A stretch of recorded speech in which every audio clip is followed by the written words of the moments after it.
आस चित्र देखी कथा देख।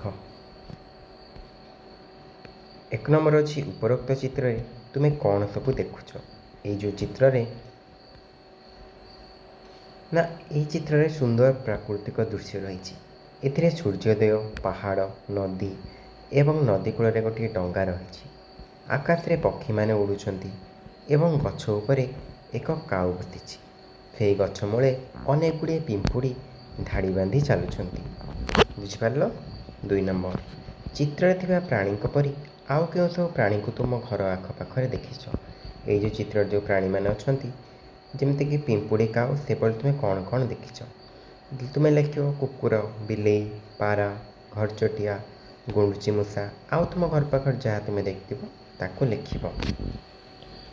3 नंबर दे तुम्हें जानी 5टी फूल गछ नाम लिख एटा तो पूरा सहज फूल गछ नाम लिख बुझिपार पे मैंने गोलाप फूल सूर्यमुखी मंदार टगर फूल मल्ली फूल गेंडु फूल एमती लिख।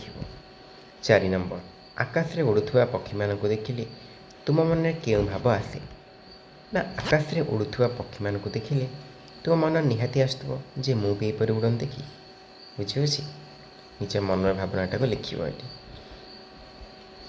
तापर आस गीतटी को मन पकईवा ये मैचिंग करने बा जोड़ापी क्या कौन शिखा गार टाणी जोड़ ये सब बेले हसवा पहाड़ पर्वत स्थिर रहा ये देख ना मधुर कथा कहवा कहली मधुर कथा गीत बोले ये फलमूल अन्य हित करवा नदी आग को माड़ी चली। 2 नंबर कविताटी पढ़ी तुम्हें काहापरी हाँपाई चाहूच कुह ता चित्र कर और नाम लिख तुम्हें ये कविताटी जो पढ़ कहीं नुहे ता सरी से तुम्हें काहापरी हम और ता चित्र कर ता नाटी को लिख बुझे।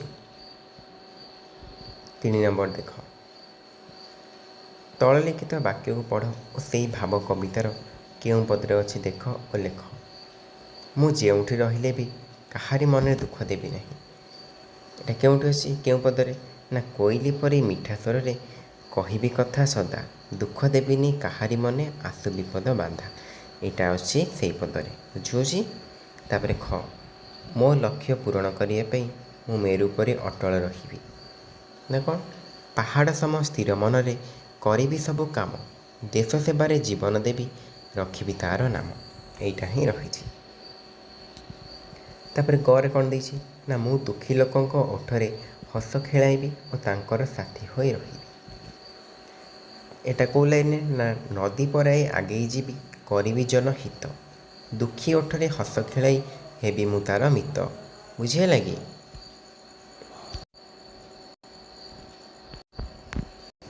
नदी आमर कौन उपकार करे ना नदी आमको पीवा एवं गाधोइबा मीठा जल जोगाई थाए आउ गोटे वाक्य कौन ना नदी ज्वाला जल चाष जमी जलसेचन कर फसल उत्पादन कराए। 2 नंबर तुम्हें केउं परिस्थिति अन्य को साहाय्य करिवो ना कौन सी व्यक्ति असुस्थ थिले किंबा विपद रे पड़ते मुझे साहाय्य करी। आ गोटे वाक्य कौन ना जड़े वृद्ध बा दृष्टिहीन व्यक्ति को रास्ता पार मु साहाय्य करी। 3 नंबर तुम सांगर 2टी भल गुण विषय लेख तुम जो सांग थे तांकर 2टी भल गुण तुमको जोटा भल लगी लिख बुझेगा। भाषार कथा पढ़ और बुझ शब्द देछि एपटे अर्थ पहाड़ पहाड़ पर्वत नदीर नई जनर लोक शरीर समान सदाबेले बा सबु समय कौन देला क्वेश्चन ना ऊपर दि जाइथिबा सारणी को देख से जेकोसी 2टी शब्द को नहीं वाक्य गठन कर ताल तुम्हें नदी को नब महानदी ओडिशार सबुठ बड़ नदी जन नेले कौन ना आम स्कूल को आज अनेक गुड़िए लोक आसते एमती भी लिखिपर ऊपर दि जाइथिबा सारणी को देख एटा सरला तापर देख कौन देछि कवितार खोजी तले दि जाइथिबा शब्द पर समाधान शब्द लिख जेपरी कहिबी रहिबी सेमती हितर मित जीए सीए बुझी परी करी मन धन। 4 नंबर सारणी अक्षर नहीं शब्द गढ़ और पढ़ ये जो सारणी देछि ता भीतर शब्द नब यहाँ देछि चामच देख ये ମନ, ନଟ ଏମିତିକି ଶବ୍ଦ ନେଇକି ତୁମେ ଗଢ଼ିବ। ତଳେ ଦେଇଥିବା ବାକ୍ୟକୁ ପଢ଼। ଚଗଲା ଚଟିଆକୁ ଚଣା ଦେଲା। ନଟବର ନୌକାରେ ନଦୀ ପାର ହେଲା। କନକ ପନିକିରେ କଖାରୁ କାଟିଲା। ବୁଝିହେଉଛି। ତଳେ ଦିଆଯାଇଥିବା ପଶୁପକ୍ଷୀଙ୍କ ମଧ୍ୟରୁ ଯେଉଁମାନେ ବଣରେ ରୁହନ୍ତି ସେମାନଙ୍କ ନାମ ଲେଖ। ଏଇଠି ସେ ଦେଇଛି ପଶୁପକ୍ଷୀଙ୍କ ନାଁ। ଯେଉଁମାନେ ବଣରେ ରୁହନ୍ତି ତାଙ୍କ ନାଁ ଲେଖିବ। ବଣରେ କେଉଁମାନେ ରୁହନ୍ତି? ବାଘ, ଭାଲୁ, ମାଙ୍କଡ଼, ସିଂହ, ବିଲୁଆ, ମୟୂର, ବାର୍ହା, କାଠହଣା, ଚଢ଼େଇ। ବୁଝିହେଲା? ଏଇଠି ଦେଖ ତୁମେ ଗୋଟେ ଦେଇଛି ମଜାଳିଆ କୋଶ୍ଚିନ୍। ହାତ ଅଛି ଗୋଡ଼ ନାହିଁ, ନାହିଁ ତା'ର ମଥା, ମଣିଷକୁ ଗିଳି ଦେଉଛି ଅଜବ ଏ କଥା। ମୁଁ କିଏ କହିଲେ ଦେଖି?